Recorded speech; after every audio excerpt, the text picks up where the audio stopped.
નમસ્કાર, સમાચારો સાથે હું છું જયેશ। એજન્ડા 89 ની અંદર સૌપ્રથમ વાત વરસાદની આગાહીને લઈને, જ્યાં અંબાલાલ પટેલે વધુ એક આગાહી વરસાદને લઈને કરી છે। આગામી 27 થી 30 સપ્ટેમ્બર દરમિયાન વરસાદની આગાહી અંબાલાલ પટેલે કરી છે। દક્ષિણ ગુજરાતમાં ભારે વરસાદની શક્યતા વ્યક્ત કરી છે। આ ઉપરાંત સૌરાષ્ટ્રમાં પણ સામાન્ય વરસાદ રહેશે।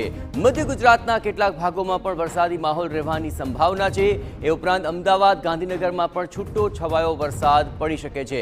તો વરસાદની શક્યતા અંબાલાલ પટેલે આગામી 27 થી 30 સપ્ટેમ્બર પર કરી છે અને આ સિસ્ટમ જે સક્રિય થઈ છે તેને કારણે દક્ષિણ ગુજરાતમાં તેનો સૌથી વધુ માર જોવા મળી શકે છે અને 3 ઓક્ટોબર સુધી અનેક જિલ્લાઓમાં વરસાદી માહોલ રહેશે, એટલે કે નવરાત્રી સુધી વરસાદી માહોલ આ વખતે બની રહે તેવી શક્યતા અંબાલાલ પટેલે વ્યક્ત કરી છે।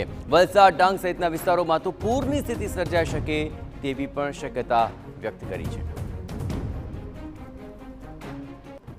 28, 29, 30 અને 30માં ગુજરાતના ભાગોમાં આવવાની શક્યતા રહેશે।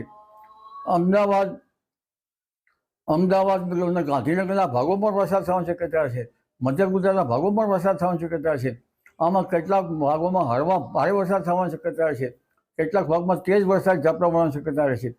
સૌરાષ્ટ્રના, દક્ષિણ સૌરાષ્ટ્રના ભાગો અને લગભગ કોઈ પશ્ચિમ સૌરાષ્ટ્રના ભાગોમાં કંઈક ઓછો અને સૌરાષ્ટ્રના અન્ય ભાગોમાં પણ વરસાદી ઝાપટા પડવાની શક્યતા રહેશે। પરંતુ દક્ષિણ ગુજરાતમાં આહવા ડાંગ વલસાડમાં ભારે વરસાદની શક્યતા રહેશે। ચોમાસાની વિદાય સપ્ટેમ્બરના અંત ભાગમાં થવાની શક્યતા